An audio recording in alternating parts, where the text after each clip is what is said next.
সুপ্রিয় দর্শক শ্রোতা, আজ 20শে ডিসেম্বর 2009 রবিবার। বাংলাদেশের জাতীয় সংবাদ মাধ্যমসমূহে প্রকাশিত সংবাদসমূহের উল্লেখযোগ্য অংশ নিয়ে সম্পাদিত অ্যানালগ নিউজরুমে স্বাগতম। প্রধানমন্ত্রী পুত্র সজীব ওয়াজেদ জয়ের ঘুষ কেলেঙ্কারির প্রতিবেদন ছাপার অপরাধে ক্ষমতাসীন আওয়ামী লীগের শীর্ষস্থানীয় নেতৃবৃন্দ দেশের বহুল প্রচারিত একটি জাতীয় দৈনিক পত্রিকার সম্পাদককে প্রকাশ্যে জনসভায় হুমকি দেওয়ার 36 ঘন্টার মাথায় সন্ত্রাসী হামলা হয়েছে প্রতিবেদন প্রকাশকারী সাংবাদিকের উপর। বোমার আঘাতে ক্ষতিগ্রস্ত হয়েছে জনপ্রিয় পত্রিকাটির একজন সিনিয়র সাংবাদিকের গাড়ি। প্রাণে বেঁচে গেলেও আহত হয়েছেন অকুতোভয় ওই সাংবাদিক।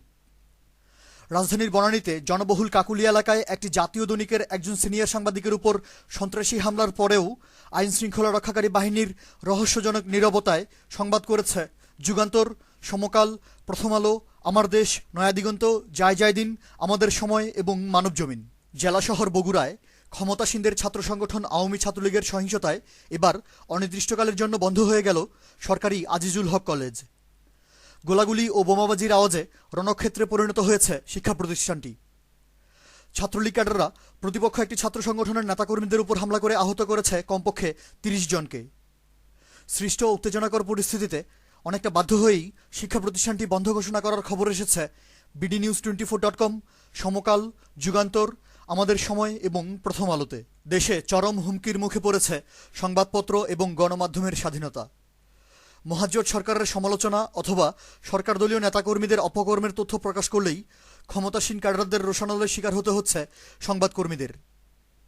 নোয়াখালী ও বগুড়ায় আওয়ামী লীগ ক্যাডারদের হামলায় প্রেসক্লাব সভাপতি সহ বেশ কয়েকজন গণমাধ্যম কর্মী আহত হওয়ার পরও পুলিশ রহস্যজনক কারণে মামলা না নেওয়ার পাশাপাশি সাংবাদিকদের প্রতি সরকারদলীয় নেতারা হুমকি প্রদর্শনের ঘটনায় দেশব্যাপী বিভিন্ন শ্রেণী পেশার মানুষ তীব্র ক্ষোভ প্রকাশ করার খবর ছেপেছে আমার দেশ, নয়াদিগন্ত ও যায় দিন। চট্টগ্রামের রাঙ্গুনিয়ায় সংখ্যালঘু হিন্দু সম্প্রদায়ের বাড়িঘরে সন্ত্রাসী হামলা, ভাঙচুর, লুটপাট ও অগ্নিসংযোগের ঘটনায় খবর করেছে প্রথম আলো ও সমকাল। সীমান্ত জেলা যশোরের শার্শায় সরকারদলীয় ক্যাডাররা জাতীয়তাবাদী যুবদল নেতাকে নৃশংসভাবে হত্যা করার পর নিহতের আত্মীয় স্বজনকেও হত্যার হুমকি দেওয়ার খবর। ভোলার লালমোহন এবং জামালপুরের সরিষাবাড়িতে বিরোধী দলীয় নেতাকর্মীদের বাড়িঘর ও ব্যবসা প্রতিষ্ঠানে আওয়ামী লীগ ক্যাডারদের হামলা, ভাঙচুর ও লুটপাটের সংবাদ। পাবনার সুজানগরে সরকারি দলের ক্যাডার বাহিনী বেপরোয়া সহিংসতার খবর এবং লক্ষ্মীপুরের কমলনগরে একজন প্রবাসীকে সরকারদলীয় ক্যাডাররা প্রকাশ্য জনসম্মুখে ধারালো অস্ত্র দিয়ে কুপিয়ে হত্যা করার সংবাদ ছেপেছে আমার দেশ, প্রথম আলো ও নয়াদিগন্ত।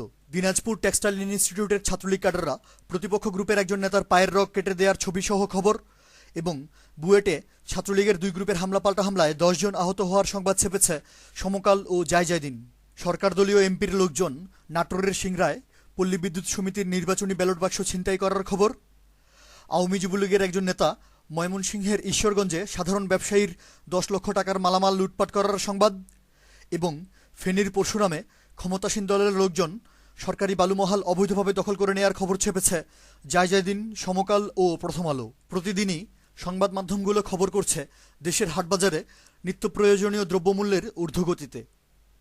ভোগ্যপণ্যের অস্বাভাবিক মূল্যবৃদ্ধিতে উদ্বেগ প্রকাশ করছে ক্ষমতাসীন মহাজোটের শরিক অন্যান্য রাজনৈতিক দলও। অথচ কৃষিমন্ত্রী মতিয়া চৌধুরী নির্লজ্জ মিথ্যাচার করে বললেন গত 4 বছরের তুলনায় ভোগ্যপণ্যের দাম এখন সবচাইতে কম। এ প্রসঙ্গে খবর করেছে প্রথম আলো, আমার দেশ ও নয়াদিগন্ত। পার্বত্য বান্দরবান ও জামালপুরে কাবিখা প্রকল্পে ব্যাপক অনিয়ম ও দুর্নীতির খবর এবং কালোবাজারে কাবিখার চাল বিক্রির সংবাদ এসেছে নয়াদিগন্ত ও যুগান্তরে। অ্যানালগ নিউজ আজ এ পর্যন্তই। আমাদের পরবর্তী নিউজ শোনার আমন্ত্রণ জানিয়ে আজকের মতো বিদায়। ধন্যবাদ।